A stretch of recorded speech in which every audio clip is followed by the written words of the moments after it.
ma grand-mère en fait qui m'a demandé de livrer ses mémoires. Et en fait, on a fini par y répondre. Donc au début, ce n'était pas une évidence, hein, parce que beaucoup de gens ont fait de la résistance.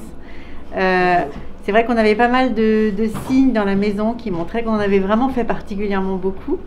Et en fait, grâce à l'éducation nationale et à son concours de la résistance, en fait, ses petits-neveux, qui sont d'ailleurs là, l'ont entraînée dans les écoles. Et en fait, on a découvert, elle a sorti plein d'attributs de résistance importants. Et on s'est dit, ah bah finalement c'est sérieux. Et j'ai discuté avec ma grand-mère et elle m'a offert un livre sur la France résistance et combattante, un livre de 48 numéroté qui leur est dédicacé. Et je me suis dit que là j'avais plus le choix, il fallait que je prenne la plume. On avait pas mal entendu les histoires, enfin des histoires en tout cas, ou les anecdotes de la résistance, qu'on ne savait pas toujours bien situer. Et là, en fait, ça a été l'occasion aussi de nourrir un dialogue très, très profond et très régulier avec ma grand-mère.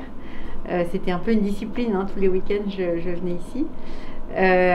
Et en fait, voilà, ça a été effectivement beaucoup, beaucoup fondé sur des échanges et après des recherches historiques, évidemment.